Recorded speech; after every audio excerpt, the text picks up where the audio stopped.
जय हिंद दोस्तों, कैसे सभी लोग। उम्मीद करता हूँ सही मस्त होंगे, अपने शिक्षण कार्य में व्यस्त होंगे। स्वागत है आप सभी का 6 जुलाई 2025 के एग्जाम में। और आज हम करने वाले हैं सस्टेन सामाजिक विज्ञान के मोस्ट और इम्पोर्टेंट क्वेश्चन, जो कि हिस्ट्री एनसीईआरटी पैटर्न पर आधारित क्वेश्चन लिए गए हैं। इतिहास, भूगोल, राजनीति, पेडागोजी, इन सभी टॉपिक्स से क्वेश्चन लिए गए हैं। सभी क्वेश्चन में बहुत ही महत्वपूर्ण है। 60 नंबर दिलाने वाली वीडियो है। चैनल पर जो भी नए हैं चैनल को सब्सक्राइब कर लीजिए। चलिए क्लास को स्टार्ट करते हैं। और पहला क्वेश्चन है, भारतीय उपमहाद्वीप में मृत जीव जंतुओं को खाने के बाद गिद्ध किडनी के काम न करने के कारण मरने लगे, जिनका उपचार डैश डैश के साथ किया गया था। Diclofenac, aspirin, ibuprofen, Aldrin. कौन सा ऑप्शन करेक्ट है? क्वेश्चन जो बहुत ही महत्वपूर्ण है।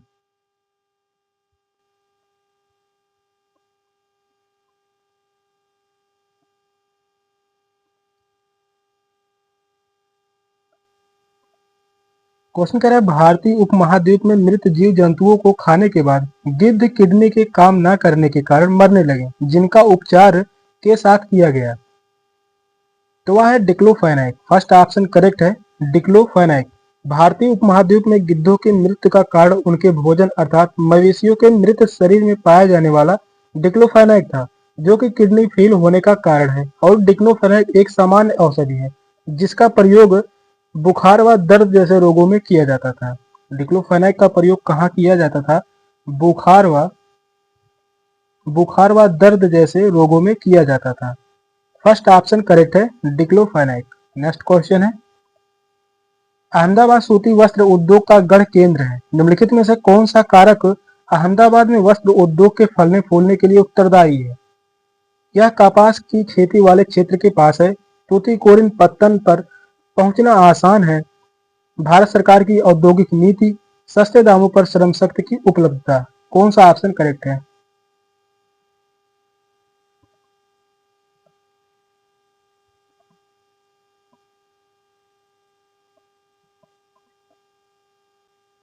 अहमदाबाद सूती वस्त्र उद्योग का गढ़ यानी केंद्र माना जाता है। कौन सा कारक अहमदाबाद में वस्त्र उद्योग के फलने फूलने के लिए उत्तरदायी है? तो वह है, यह कपास की खेती वाले क्षेत्र के पास है। फर्स्ट ऑप्शन करेक्ट है, यह कपास की खेती वाले क्षेत्र के पास है। अहमदाबाद के निकटवर्ती क्षेत्रों में कपास की फसलों की मात्रा अधिक है। अहमदाबाद गुजरात राज्य का सबसे बड़ा शहर है। अहमदाबाद गुजरात राज्य का सबसे बड़ा शहर है। गुजरात राज्य का सबसे बड़ा शहर है अहमदाबाद। सबसे बड़ा शहर है। फर्स्ट ऑप्शन करेक्ट है, यह कपास की खेती वाले क्षेत्र के पास स्थित है। नेक्स्ट क्वेश्चन है, पवन क्रियाएं छत्रक सेल बनाती हैं जो प्रायः डैश डैश में पाए जाते हैं। पहाड़ों में, पठारों में, रेगिस्तानों में, उष्णकटिबंधीय तटीय क्षेत्रों में। कौन सा ऑप्शन करेक्ट है?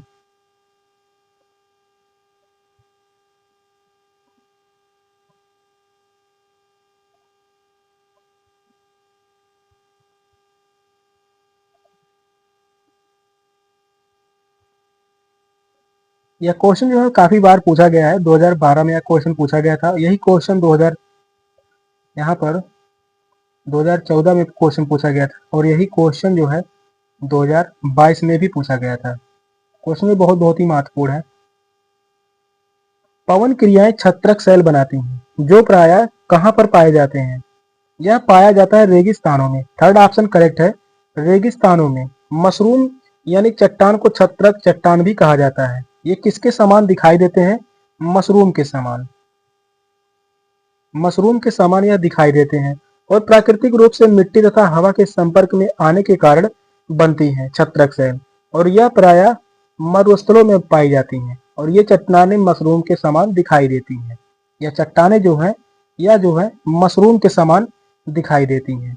थर्ड ऑप्शन करेक्ट है। कहाँ पर पाया जाता है छत्रक सेल? रेगिस्तानों में। नेक्स्ट क्वेश्चन है, ब्लैक फुट इंडियन है निकोबार द्वीप समूह में प्रचलित बीमारी। उत्तरी अमेरिका में एक दिशा जनजाति, क्यूबा में बागान में काम करने वाला, कनाडा में प्रवासी भारतीय। कौन सा ऑप्शन राइट है?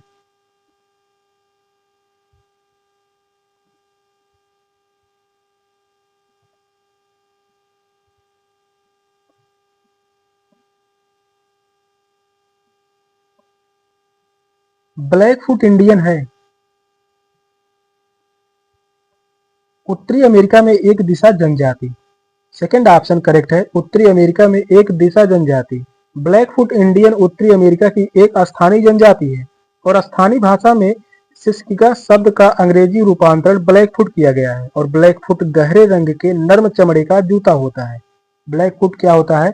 या जो है गहरे रंग का नर्म चमड़े का जूता होता है, नर्म चमड़े का जूता होता है, जिसका प्रयोग स्थानीय जनजाति द्वारा किया जाता है। सेकंड ऑप्शन करेक्ट है।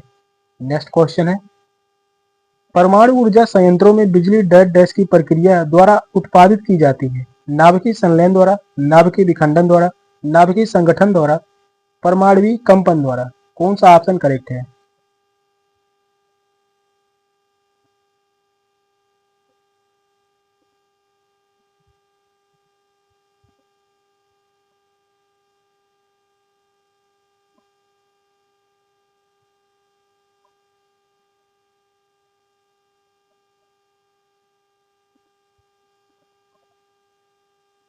परमाणु ऊर्जा संयंत्रों में बिजली की प्रक्रिया द्वारा उत्पादित की जाती है। किस प्रक्रिया द्वारा? तो वह है नाभिकीय विखंडन द्वारा। सेकंड ऑप्शन करेक्ट है, नाभिकीय विखंडन द्वारा। नाभिकीय पावर प्लांट में विद्युत ऊर्जा का उत्सर्जन नाभिकीय विखंडन से होता है। नाभिकीय ऊर्जा यूरेनियम या थोरियम जैसे रेडियोधर्मी तत्वों के परमाणुओं के केंद्रक में संग्रहित ऊर्जा से प्राप्त होता है। किससे प्राप्त होता है? या जो है यूरेनियम व थोरियम,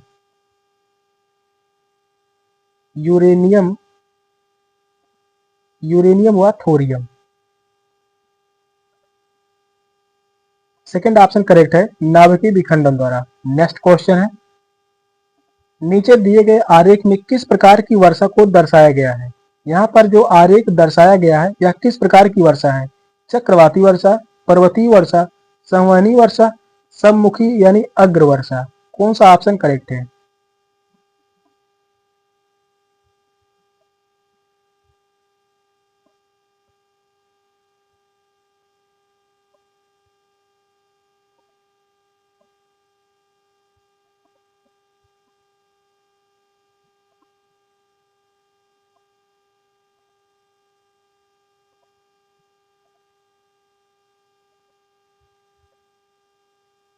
नीचे दिए गए आरेख में किस प्रकार की वर्षा को दर्शाया गया है? यह जो आरेख दर्शा रहा है यहाँ पर लिखा है आर्द्र वायु। किस प्रकार की वर्षा है?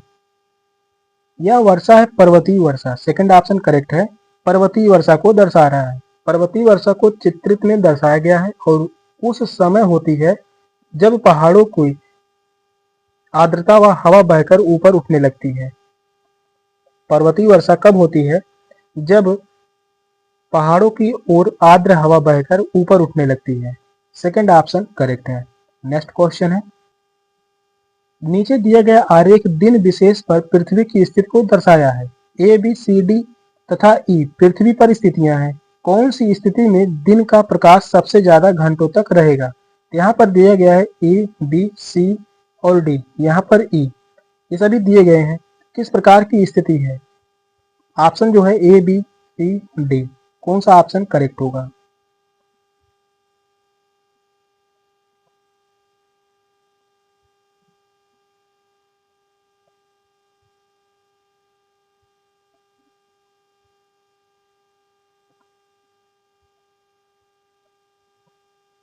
यहाँ पर क्वेश्चन कह रहा है, नीचे दिया गया आरेख दिन विशेष पर पृथ्वी की स्थिति को दर्शाया है। ए बी सी डी तथा ई पृथ्वी पर स्थितियां हैं। ये सभी क्या है? स्थिति है। ए बी सी डी जो है यह सभी क्या है? स्थिति है। क्वेश्चन जो कह रहा है कौन सी स्थिति में दिन का प्रकाश सबसे ज्यादा घंटों तक रहेगा? किस स्थिति में दिन का प्रकाश सबसे ज्यादा रहेगा? तो वह रहेगा डी की स्थिति में। यहाँ पर जो दिया गया है डी की स्थिति में सबसे ज्यादा दिन में प्रकाश रहेगा। फोर्थ ऑप्शन करेक्ट होगा। डी जो दिया गया है दिन के प्रकाश को सबसे लंबी अवधि का अनुभव करेगा, क्योंकि प्रकाश की किरणें पूर्व से पश्चिम की ओर यात्रा करती हैं और डी पश्चिम से अधिक निकट है। इसी कारण जो है दिन का प्रकाश सबसे ज्यादा घंटों तक रहेगा। फोर्थ ऑप्शन करेक्ट है। नेक्स्ट क्वेश्चन है, शिक्षा का अधिकार अनुच्छेद 21 के अंतर्गत एक मौलिक अधिकार है जो जीवन का अधिकार से संबंधित है। क्योंकि शिक्षा जीवन है, सभी व्यक्तियों को शिक्षा का अधिकार नहीं है। शिक्षा गरिमा में जीवन जीने में सहायता करती है। केवल शिक्षित व्यक्तियों को जीवन का अधिकार है। कौन सा ऑप्शन करेक्ट है?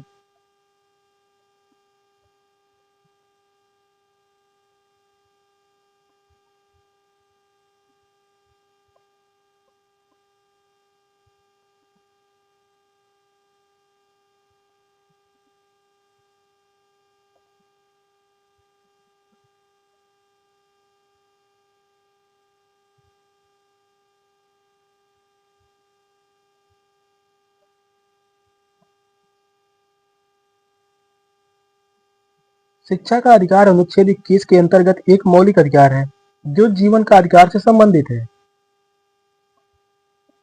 क्योंकि शिक्षा गरिमा में जीवन जीने में सहायता करती है। थर्ड ऑप्शन करेक्ट है। शिक्षा गरिमा में जीवन जीने में सहायता करती है। अनुच्छेद 21 में शिक्षा का अधिकार व्यक्ति का मौलिक अधिकार है जो जीवन से संबंधित है।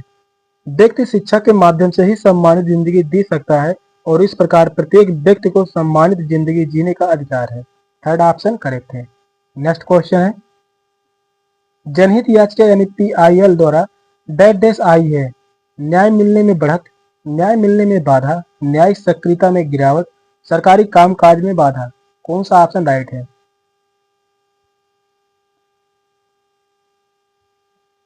क्वेश्चन जो है इंपॉर्टेंट है।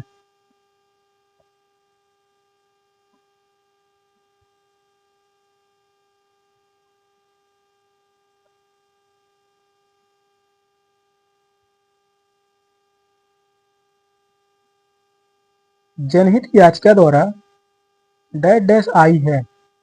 न्याय मिलने में बढ़त, फर्स्ट ऑप्शन ही करेक्ट है। न्याय मिलने में बढ़त।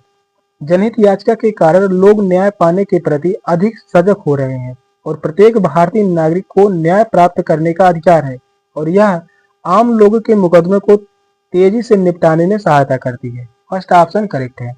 नेक्स्ट क्वेश्चन है, सभी भारतीयों को मतदान का अधिकार होना चाहिए चाहे उनका सामाजिक आर्थिक स्तर कुछ भी हो। यह विचार डैश डैश द्वारा रखा गया। BR Ambedkar, Jawaharlal Nehru, Mahatma Gandhi, doctor Rajendra Prasad. कौन सा ऑप्शन राइट है?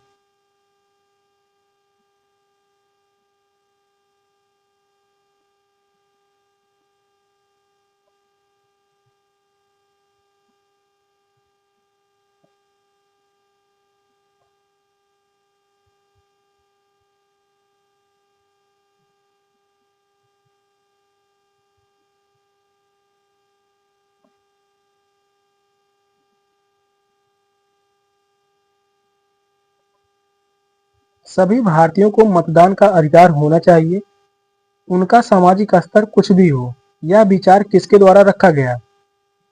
यह विचार रखा गया था डॉक्टर BR अम्बेडकर जी के द्वारा। फर्स्ट ऑप्शन करेक्ट है, डॉक्टर BR अम्बेडकर। यह विचार BR अम्बेडकर से जुड़ा है जिन्हें भारत के संविधान का पितामह कहा जाता है। इन्हें भारत के संविधान का पितामह कहा जाता है। भारत के संविधान का पितामह भारत के संविधान का पितामह कहा जाता है डॉक्टर BR अम्बेडकर जी को। फर्स्ट ऑप्शन करेक्ट है। नेक्स्ट क्वेश्चन है, लोकसभा के प्रत्येक सत्र का प्रथम घंटा डैश डैश से शुरू होता है। शून्यकाल, प्रश्नकाल, सार्वजनिक काल, विशेषाधिकार काल से। कौन सा ऑप्शन राइट है?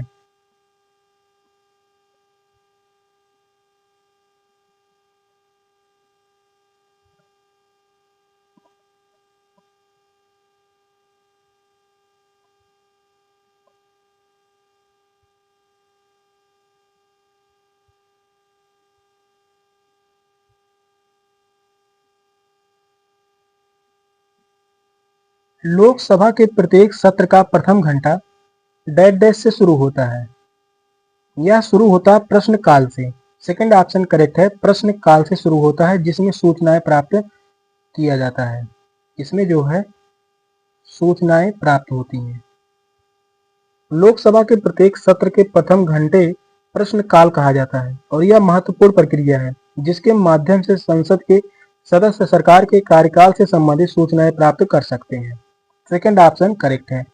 नेक्स्ट क्वेश्चन है, भारतीय संविधान द्वारा दिया गया डैश डैश नागरिकों को यह अनुमति देता है कि उनके उच्च न्यायालय या सर्वोच्च न्यायालय जा सकते हैं यदि उन्हें ऐसा लगता है कि उनके मौलिक अधिकारों का सरकार द्वारा उल्लंघन हुआ है। ऑप्शन है शोषण के विरुद्ध अधिकार, समानता का अधिकार, जीवन का अधिकार, संवैधानिक उपचारों का अधिकार। कौन सा ऑप्शन राइट है?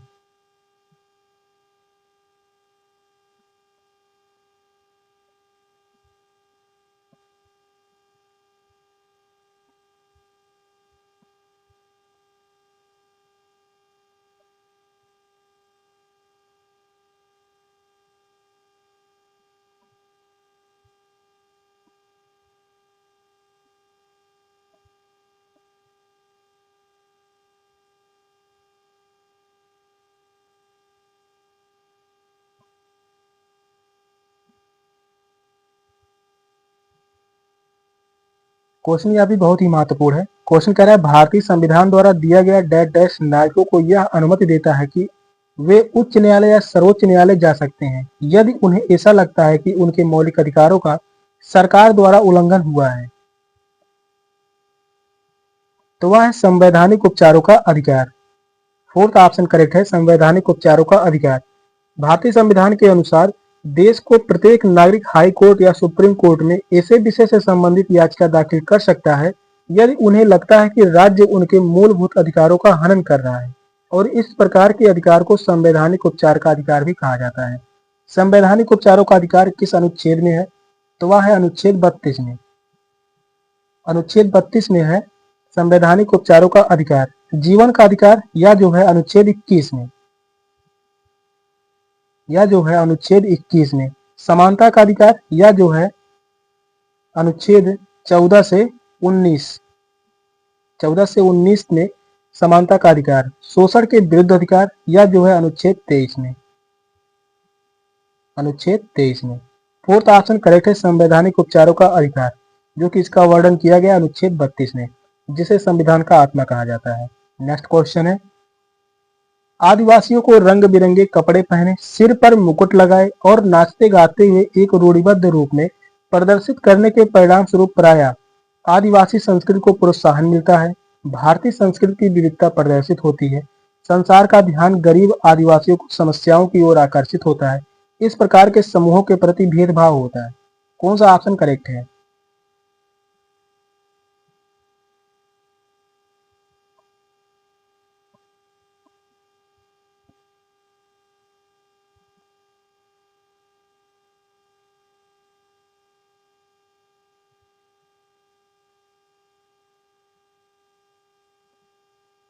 क्वेश्चन कह रहा है आदिवासियों को रंग बिरंगे कपड़े पहने, सिर पर मुकुट लगाए और नाचते गाते हुए एक रूढ़िबद्ध रूप में प्रदर्शित करने के परिणाम स्वरूप प्रायः इस प्रकार के समूहों के प्रति भेदभाव होता है। फोर्थ ऑप्शन करेक्ट है, इस प्रकार के समूहों के प्रति भेदभाव होता है।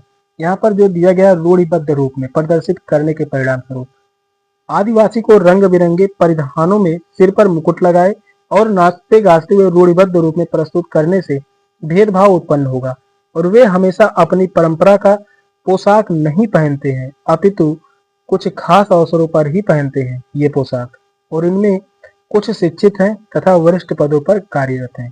फोर्थ ऑप्शन करेक्ट है। नेक्स्ट क्वेश्चन है, निम्नलिखित में से किस समुदाय के सामाजिक आर्थिक शैक्षिक स्तर की जांच करने के लिए न्यायाधीश राजिंदर सच्चर की अध्यक्षता में भारत सरकार द्वारा समिति का गठन किया गया? जैन, सिख, आंग्ल भारतीय, मुस्लिम। कौन सा ऑप्शन राइट है? क्वेश्चन जो है बहुत ही महत्वपूर्ण है।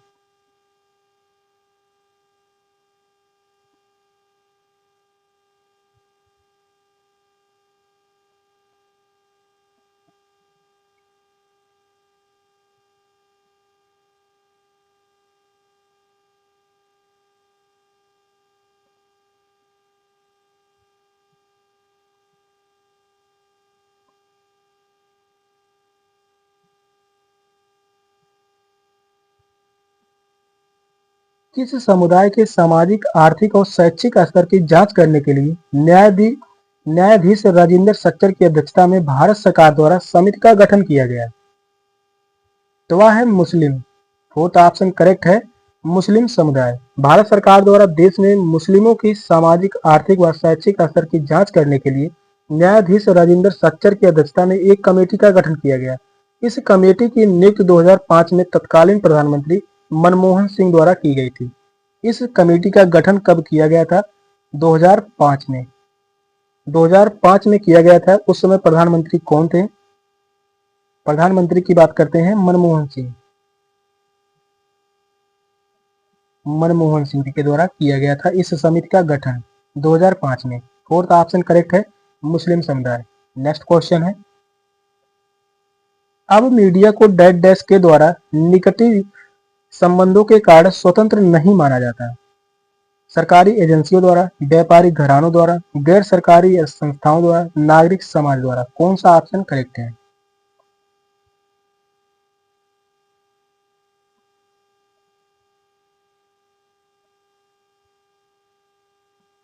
क्वेश्चन कह रहा है, अब मीडिया को डैश डैश के साथ निकटती संबंधों के कारण स्वतंत्र नहीं माना जाता।